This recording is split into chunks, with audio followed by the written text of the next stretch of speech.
delighted to be here as well. It's a resounding success based on the work and efforts of so many.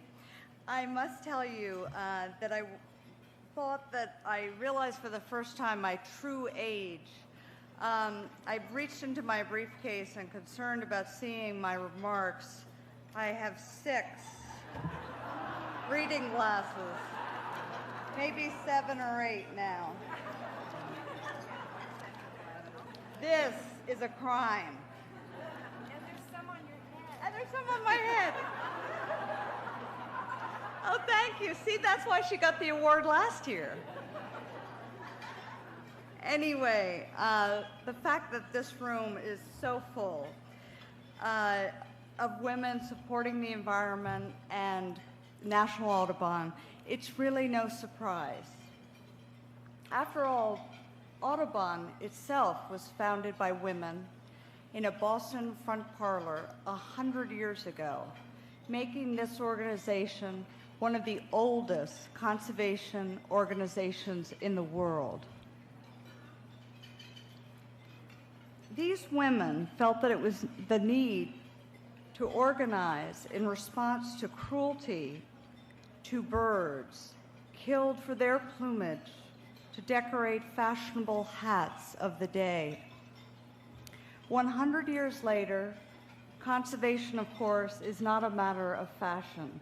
It is a matter of fact. It is the air, the land, the water, and the food of our children and their children. Audubon's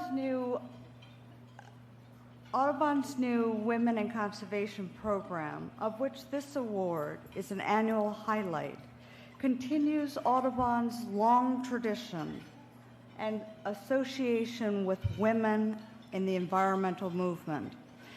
The award is named after Rachel Carson, an American scientist who first forewarned our nation of the devastating effects of pesticides. Her landmark 1962 best-selling book, Silent Spring, was a watershed in the environmental movement.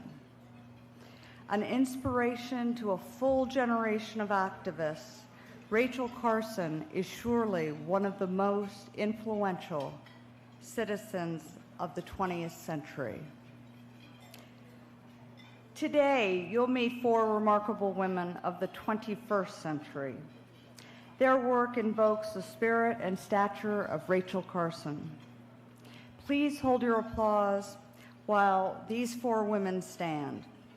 They are, this year, Frances Beinecke, President of the Natural Resource Defense Council; Majora Carter, Founder and Executive Director of Sustainable South Bronx; Laurie David, global warming activist and producer; and Deirdre Imus, the founder and president of the Deirdre Imus Environmental Center.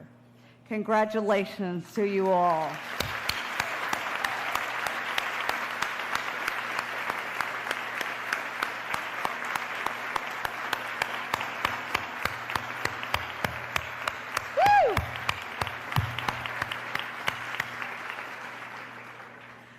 These distinguished women will join a very important small circle of honorees of the past Rachel Carson Awards, 4 of whom are in the room with us today. And please hold your applause until they stand. They are our MC, Janie Chase, Lynn Chase, Bernadette Castro, and Peggy Shepard. Welcome back.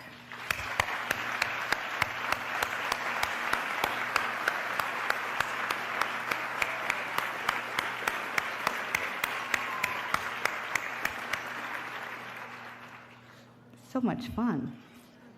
My husband told me to be lively. And if anyone in the audience knows me, they know that lively is not a problem.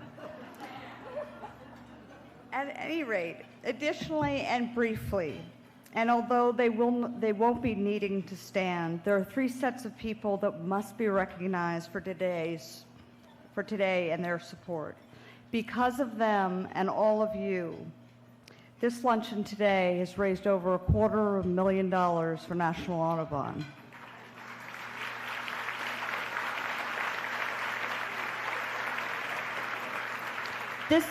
This money is to be used for a very challenging Long Island Sound recovery plan, of which National Audubon and Audubon New York are primary leaders.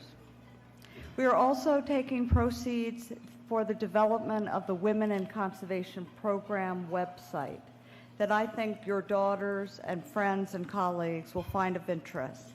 We are going to include, for example, the short videos that you will see today on that website to update you and to bring into the realm information about women in conservation to young girls and young women students.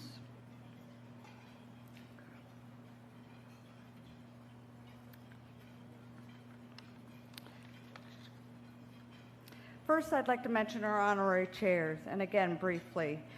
Carol Browner, the National Board Chair of National Audubon. Marion Heiskell, a conservation legend in New York.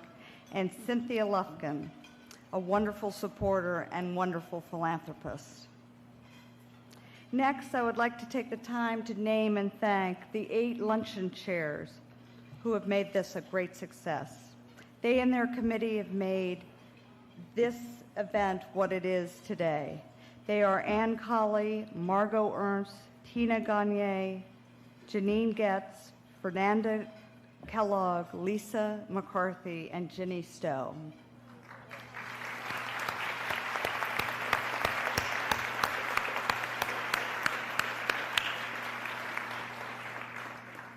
Finally, I would like to thank the women conservationists who joined me on the Rachel Carson Award Committee, a permanent panel that assists in the selection of honorees.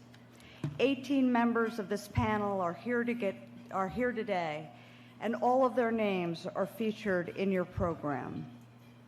Lastly, I must recognize our corporate supporters, BP and Subaru, with other very important support from Tiffany and Brooks Brothers, a very New York support system. Thank you all of them. Thank you so much. In closing, it has been a long time since the publication of Rachel Carson's Silent Spring. In the passing of these 4 decades, we have learned many things about the environmental movement.